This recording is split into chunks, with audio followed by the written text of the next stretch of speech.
Qui est ton ami quand il s'agit de la matérialisation de ta destinée? Comment reconnaître ton ami?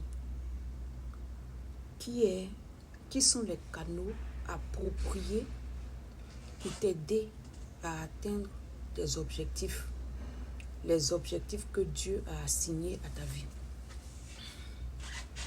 vie? Comment tu fais pour identifier ceux qui sont pour toi, avec toi?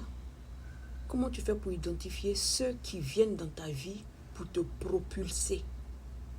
Comment tu fais pour les reconnaître? Alors, on va prendre un exemple simple dans la Bible, ok? Dans la Bible, dans Matthieu 16, du 22 au 23, il y a une scène qui se passe. Jésus rassemble ses disciples et il leur explique que, bon, écoutez, où on s'en va là, je vais souffrir, les anciens, les principaux sacrificateurs là, vont me maltraiter, ça sera difficile, je vais mourir, mais je vais ressusciter. Il leur explique sa souffrance, il leur explique sa future mésaventure, tout et tout.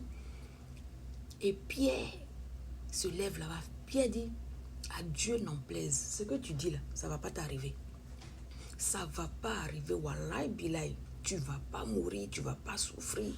Donc la réaction de Pierre est tout à fait normale. Dans le physique, c'est tout à fait normal parce que tu aimes quelqu'un, il te dit qu'il va souffrir, il sera malheureux, Pierre, il défend son ami, il peut pas accepter qu'on te maltraite, tout ça. Donc la réaction de Pierre est tout à fait normale. C'est par amour, c'est pour protéger son ami, son maître. Et son maître lui dit, arrière de moi, Satan.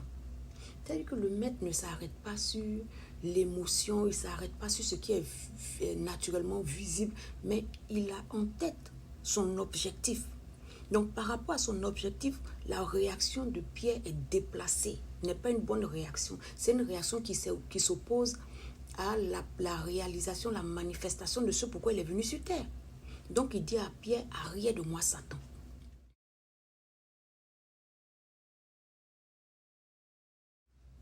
Alors, dans la deuxième scène, dans Matthieu 26, 50, Judas vient livrer Jésus. Et bon, tu vois qu'il essaie, il est un peu gêné là, voilà. Jésus lui dit, mon ami, il faut faire ce que tu fais là, c'est une bonne chose. Faut pas te déranger, faut pas même pas faire bisous, tout ça là, vends-moi, on va le quitter ici. Donc, ici, on voit quelque chose de bizarre.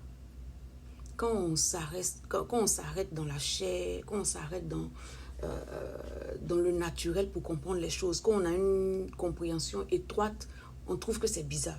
Comment tu peux appeler celui qui s'inquiète pour toi, celui qui veut te protéger, tu peux l'appeler Satan, et puis celui qui vient te vendre, celui qui vient te livrer là, tu vas l'appeler ami.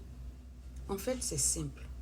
Jésus savait que la réaction de Pierre était un obstacle à l'accomplissement de la volonté de Dieu pour lui, Jésus sur terre, alors que le comportement de Judas était un tremplin pour que s'accomplisse la volonté de Dieu.